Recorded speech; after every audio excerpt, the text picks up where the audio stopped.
El misterio de la habitación número 5. De Fred M. White. Gerald Nettleship miró a su bella esposa Maddie con franca admiración, pues aparentemente había resuelto parte del problema que, en aquel momento, le preocupaba profundamente. Al igual que él, Maddie también había trabajado en una oficina de detectives privados, y Gerald siempre escuchaba con el debido respeto lo que su esposa tuviera que decirle. Su preocupación en aquel momento era obtener 500 libras para conseguir un apartamento amueblado antes de Navidad, o de lo contrario tendrían que pasar aquellas fiestas en la pensión donde ahora se alojaban. Tenía que ser una transacción en efectivo, porque el inquilino saliente, un amigo de Nettleship, era un australiano que regresaba a su rancho después de Navidad y quería el dinero en metálico. Maddie Nettleship le estaba explicando a su marido de qué modo podrían obtener la suma deseada. Mientras tú estuviste en Chicago, dijo Maddie, yo descubrí en el Times un anuncio en el que se ofrecían 500 libras de recompensa por descubrir el origen de los extraños fenómenos que estaban sucediendo en una propiedad de Overstrands. Inmediatamente vi allí nuestra oportunidad, así que sin pensármelo dos veces, fui a ver a Sir Percival Kennelly, el dueño de The Land, pues así se llama la propiedad en cuestión. Por suerte, estaba en casa, y cuando le dije a qué nos dedicábamos, se mostró muy amable. Fue un encanto, de hecho. Enseguida aceptó darnos una oportunidad de llegar al fondo del misterio, y se ofreció a aportar 50 libras voluntarias para los gastos. Así que, como tú no estabas, fui a The Land, en Overstrands, y estuve 2 días investigando el asunto. Y creo de verdad, querido Jerry, que estoy tras la pista de los malhechores. En cuanto al lado oculto del misterio, podemos descartarlo de inmediato. Por supuesto, rió Nettleship. Por Júpiter, 500 libras de recompensa. Y nada de gastos. Dios mío. Me gustaría verte presidiendo el pavo en nuestro propio apartamento en Navidad. ¿Te importaría repasar los detalles una vez más, Maddie?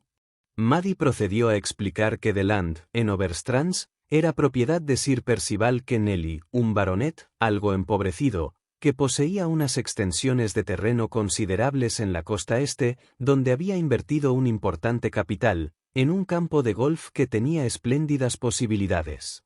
El baronet tenía la intención de utilizar la propiedad como una vivienda en conexión con el campo de golf, pero hasta que el campo estuviera listo para su uso y pudiera dedicar la hermosa y antigua casa al uso exclusivo de los golfistas, la dirigía como una taberna normal, con un bar donde cualquiera podía entrar y pedir una consumición. La casa estaba a cargo de un mayordomo llamado Chiffner, que aunque no llevaba demasiados años trabajando para Sir Percival, estaba completamente fuera de toda sospecha. El caso es que, desde hacía algún tiempo, habían estado sucediendo las cosas más extraordinarias en los dormitorios de la vieja casa, después de que los clientes se retiraran a dormir, de modo que el lugar estaba adquiriendo mala fama, y parecía que se estaba haciendo mucho daño a los campos de golf, que poco tiempo atrás parecían estar destinados a volverse tan populares. Como se trataba de un asunto serio para Sir Percival, había ofrecido en el Times una recompensa de 500 libras a quien pudiera resolver el misterio. Y antes de llamar a la policía, había ofrecido a Maddie Nettleship la oportunidad de ganar el dinero, con el que consumar el sueño de pasar las próximas Navidades en el apartamento que tanto deseaba. Así que se había ido a Overstrands, supuestamente para jugar al golf, y había pasado 2 noches en The Land, donde había expuesto sus asuntos al mayordomo Chiffner, en quien su instinto detectivesco le decía que podía confiar plenamente. Y allí se había asegurado de que todos los problemas surgían en la habitación 5 y en ningún otro sitio. Era en ese antiguo apartamento, con sus viejos retratos y cuadros, donde se habían producido una serie de inexplicables sucesos. Se oían historias de fantasmas y figuras sombrías en mitad de la noche y de huéspedes que se habían asustado muchísimo, por no hablar de la desaparición de diversos objetos de valor. Y en ningún momento, la puerta cerrada con llave de esa habitación número 5 había sido forzada. ¿Cuál es el siguiente paso?, preguntó Nettleship cuando hubo escuchado la historia. Vamos allí la semana de Navidad, con la propuesta de jugar al golf, y nos alojamos en The Land. ¿Y por qué no alquilamos la habitación número 5, y vemos qué es lo que sucede allí? ¿Sabes? Murmuró Maddie. Eso es exactamente lo que pensaba hacer, pero no exactamente en el sentido que tú quieres decir. Iremos a Overstrands la víspera de Navidad y llegaremos muy tarde, demasiado tarde para reservar una habitación en el hotel de allí, porque ya estará ocupado. Entonces, seguiré yo sola en un coche y llegaré a The Land alrededor de las 11. Le diré a Chiffner, que es más o menos de mi confianza, que me instale en la habitación embrujada para pasar la noche. De hecho, todo eso está arreglado con Chiffner. ¿Y qué pasa conmigo?, preguntó Gerald. Bueno, diré que esperaba encontrarme con mi marido allí, pero que se ha demorado, y probablemente llegará en otro coche antes de que amanezca. Hay otro detalle que no te he comentado. He estado ya en prácticamente todos los dormitorios de The Land, he tomado medidas y he descubierto que la habitación 5, sin razón aparente, es unos 9 pies más estrecha que las otras de la misma ala. ¿Qué opinas de eso? Parece una pista, murmuró Nettleship. Y dime, ¿el lugar está iluminado con electricidad? ¿El dormitorio embrujado, donde me vas a esperar, tiene un timbre eléctrico? Maddie explicó que en la casa no había iluminación moderna, y que en cada habitación existía un timbre neumático, conectado con la recepción del alojamiento, de modo que si algo sucedía, cuando ella estuviera en la habitación embrujada, un toque de timbre llamaría para que acudieran en su ayuda. Cuando Gerald llegara a The Land, tendría que esperar en el bar, después de que se hubieran retirado todos los clientes, lo cual podría hacerse con la connivencia del fiel Chiffner. Con un arreglo como este, Maddie declaró que estaría completamente a salvo si el fantasma en busca de objetos de valor hacía una incursión en la habitación misteriosa por la noche, como era bastante seguro que haría cuando el apartamento estuviera ocupado. Finalmente, se acordó que Nettleship viajaría primero a Overstrands para conocer por sí mismo el terreno. Así lo hizo, y como era entre semana, no tuvo muchas dificultades para conseguir una habitación en The Land. Allí se hizo amigo de Chiffner, que, por supuesto, ya gozaba de la confianza de Maddie. Gerald jugó un poco al golf, pero sobre todo se dedicó a hacer muchas preguntas a la gente de la localidad, especialmente sobre los vecinos que frecuentaban el bar de The Land. Cuando regresó de su viaje, al día siguiente por la tarde, Nettleship estaba consultando el periódico Evening News, cuando leyó algo que le hizo ponerse de pie. «Mira esto, Maddie», gritó. «Anoche hubo más problemas en The Land. Pero léelo tú misma». Maddie cogió el periódico y leyó lo siguiente: «Tenemos que informar de otro misterioso suceso ocurrido en The Land de Overstrands. Anoche, un americano se presentó en The Land y solicitó una habitación donde alojarse por unos días. En aquel momento, la única que quedaba libre era la misteriosa habitación 5, donde, como saben nuestros lectores, han venido sucediendo extraños fenómenos. Así se le comunicó al americano, pero este manifestó que la historia no le atemorizaba en absoluto, e insistió en dormir allí. Además, afirmó que estaba armado y que era un experto con el revólver. 2 horas después de haberse retirado, el mayordomo se despertó, al oír fuertes gemidos que parecían proceder de la habitación embrujada. Al abrir la puerta de golpe, el desafortunado americano fue encontrado inconsciente, con una herida en el costado izquierdo. Hasta el momento de la publicación de este artículo, no había recuperado el conocimiento, y su estado se considera crítico. «¿Qué opinas de eso?», preguntó Nettleship. «Querida mía, no debes correr ese riesgo». Pero Maddie se mantuvo firme. Estaba decidida a resolver aquel misterio, pasara lo que pasara, y señaló el hecho de que no era posible que fuera sorprendida, como lo había sido el americano, pues ella estaría prevenida y alerta. Fue poco antes de las 10 de la noche de Navidad, cuando una señora imperiosa, que se presentó con el nombre de Somerset, llegó a The Land en un coche, y explicó con altivez que se había retrasado en el camino debido a un accidente. El mayordomo se disculpó y declaró que no tenía espacio libre, excepto la famosa habitación número 5, y que no podía esperar que la señora, en esas circunstancias, la ocupara. ¡Qué tontería!, exclamó la visitante. Acompáñenme a la habitación inmediatamente. Dejen mi bolsa de golf en ese rincón y lleven mi neceser y mi estuche de joyas arriba. Schiffner protestó, pero fue en vano, y al poco rato, la puerta de la habitación 5 se cerró tras la imperiosa dama, a quien no se volvió a ver. Un poco más tarde, en el bar, los clientes habituales estaban saliendo por la puerta principal. Justo cuando ésta se estaba cerrando tras ellos, entró un hombre, como si fuera un invitado más, y siguió al camarero ansiosamente hasta el bar desierto. «Bueno, Schiffner», preguntó. «¿Cómo va todo? Supongo que mi esposa ha aparecido, ¿no?» «Está bien, señor», dijo Schiffner. «La señora Nettleship, también conocida como la señora Somerset, está en su dormitorio». Todo salió a la perfección.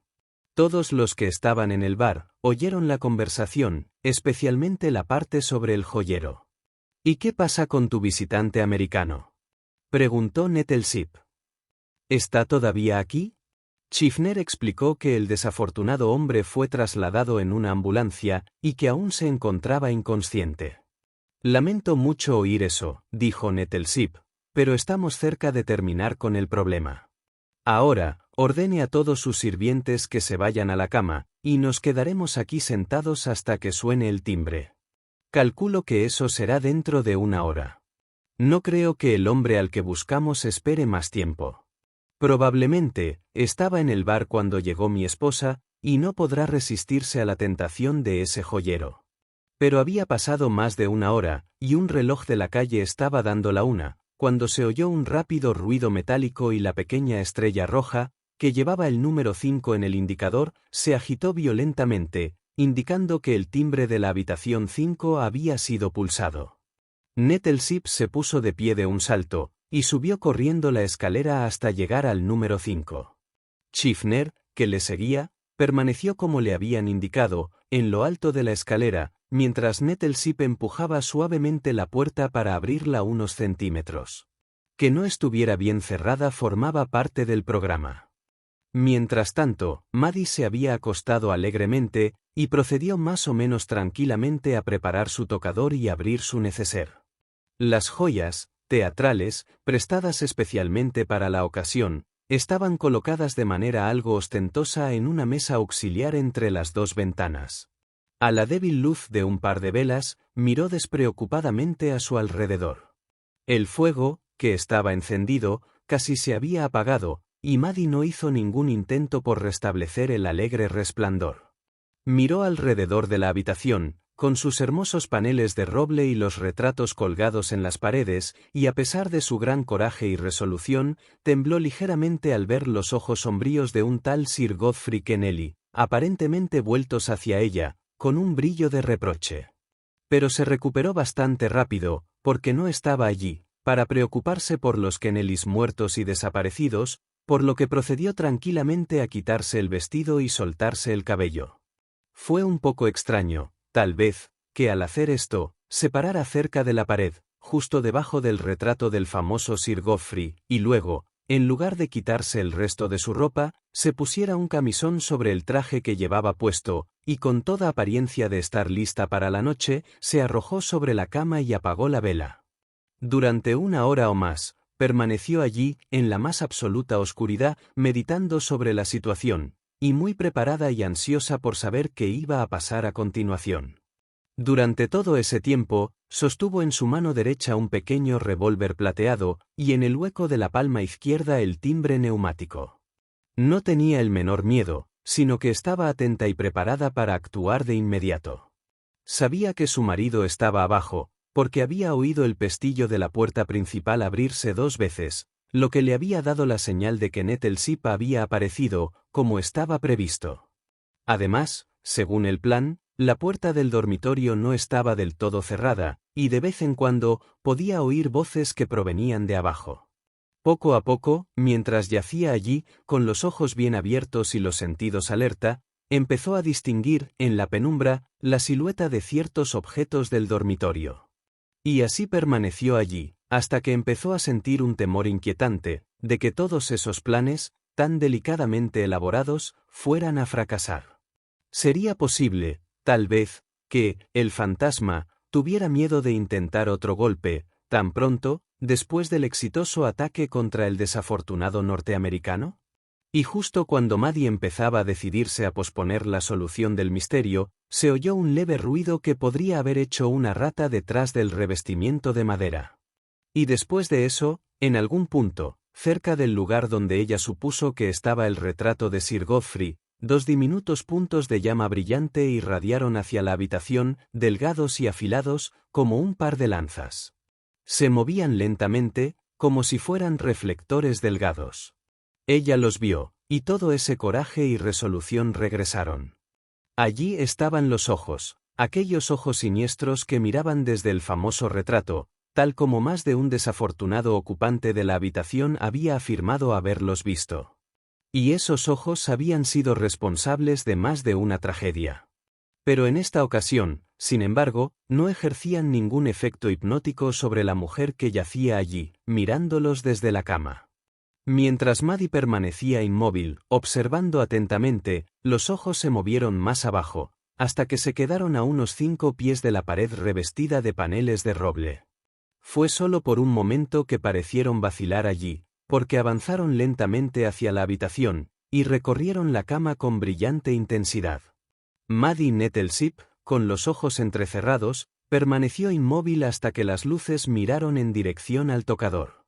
Allí se concentraron durante un segundo o dos, y a ella le pareció ver una mano extendida en dirección a su joyero. Evidentemente no se equivocaba, porque vio que levantaban el joyero de la mesa, y tras ello, presionó suavemente el timbre en la palma de su mano. Luego, se quedó inmóvil durante unos 10 segundos, antes de oír el crujido de la puerta del dormitorio, y le pareció que podía oír el sonido de la respiración agitada de su marido. Y si tenía razón, ahora le tocaba a él hacer el resto.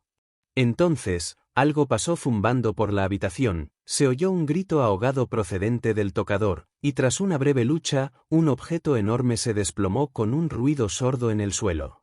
A esto le siguió una carrera por la habitación, y un fuerte impacto cuando dos cuerpos chocaron, e inmediatamente se oyó un gruñido y un gemido, cuando el intruso y el recién llegado forcejearon. Una maldición estalló en algún lugar del centro de la aterciopelada oscuridad, y luego otro grito que pareció surgir del centro de la penumbra con más gemidos, que se detuvieron de repente en medio de una fuerte caída. Pero, con toda seguridad, esas maldiciones no salieron de los labios de Nettleship, y con esa reconfortante sensación, Maddie extendió la mano hacia la caja de cerillas, que estaba en la mesita, al lado de la cama, y encendió una vela. Cuando la llama se elevó, e iluminó tenuemente la habitación, Maddie vio una extraña visión. Un hombre yacía en el suelo junto al tocador, con Gerald de pie junto a él. Alrededor del cuello del desafortunado intruso había una cuerda, en cuyo extremo había 2 bolas de latón, que parecían estar retorcidas con tanta fuerza, que el hombre que yacía allí apenas podía respirar. Pero fuera como fuese, estaba absolutamente indefenso, y Nettleship, respirando con dificultad, se inclinaba sobre él, con aire de conquistador. «Puedes levantarte, Maddie», jadeó triunfante. «Le he dejado fuera de combate. Ha sido un golpe de suerte que trajera conmigo esa cuerda, y pudiera atraparle con ella». A la luz de las pequeñas antorchas que lleva sujetas a la máscara, pude distinguir la forma de su cabeza y me arriesgué. Así que, como ves, mis 2 años entre los vaqueros de Texas no han sido en vano. Ven, Chiefner. El mayordomo llegó a tiempo, pues, desde fuera, había oído todo lo que estaba pasando. Ayudó a quitar el lazo que ahogaba al hombre que yacía allí, y lo puso de pie. De repente, gritó. «Gaylord», exclamó. «Es Jim Gaylord». «Exactamente como lo esperaba», exclamó Nettleship. «Maddie, este es el señor James Gale, el hijo del anterior mayordomo del baronet. Un tipo muy peligroso, que acaba de regresar al pueblo, tras un largo periodo de prisión. Cuando me enteré de esto por Chiefner, estaba bastante seguro de quién estaba detrás de todo el problema. No puedo entender por qué no lo sospecharon antes. Verás, como nació aquí, debe haber sabido todo acerca de la casa, y del pasadizo secreto, que conduce desde la parte trasera del antiguo monasterio hasta la parte trasera de esta habitación.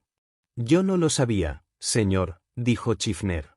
Bueno, como acabas de llegar aquí para ocuparte del lugar, ¿cómo podías saberlo? Tenías toda la razón, Maddie, cuando dijiste que faltaba un espacio de 8 pies en la habitación, pues, justo detrás del retrato de Sir Geoffrey, hay un panel corredizo que conecta con el pasadizo secreto. Este tipo lo sabía todo al respecto, y ha hecho un muy buen uso de sus conocimientos. Durante todos estos meses, ha podido representar el papel del fantasma de la habitación embrujada, y lo ha hecho muy bien, porque no ha trabajado desde que salió de la cárcel, y parece que ha tenido mucho dinero para gastar en el bar de abajo. Vagaba por allí noche tras noche, esperando que alguien ocupara la habitación 5, y una vez que supo que había un visitante allí, entonces el resto fue fácil. Chiffner, será mejor que llames a la comisaría. Puedo cuidar de este hombre hasta que vuelvas. El desdichado Gaylord no parecía mostrar interés alguno por lo que sucedía. Yacía en el suelo, débil e indefenso, y evidentemente todavía sufriendo por la cruel presión del lazo que le apretaba el cuello. Maddie sonrió a su marido. «Lo has hecho espléndidamente, querido», dijo. «En cierto modo sí», dijo Nettleship. «Pero la mayor parte del mérito es tuyo. Fuiste tú quien descubrió lo de ese espacio que faltaba, y me diste la pista de la entrada secreta a la casa. Bueno, yo logré encontrarla, y cuando descubrí que uno de los hombres que venían a beber aquí era el hijo del antiguo mayordomo del baronet, me pareció que sabía exactamente dónde ponerle la mano encima al criminal. Verás, era justo el tipo de hombre que lo sabía todo sobre los misterios de la casa, y su pasado lo hacía sospechoso. Ahora, quitémoslo de en medio y esperemos tranquilamente a que la policía venga a buscarlo. Esta debería ser una Navidad estupenda para nosotros, Maddie, y cuando termine, regresaremos a Londres, recibiremos las 500 libras de recompensa, por haber resuelto el misterio, y nos instalaremos en ese apartamento nuevo sin más demora. Fin. Gracias por ver este vídeo. Por favor, no olvides suscribirte, darle a me gusta, compartirlo y dejar un comentario. Si te ha gustado este relato, puedes encontrar más en nuestro canal, Homo Lector.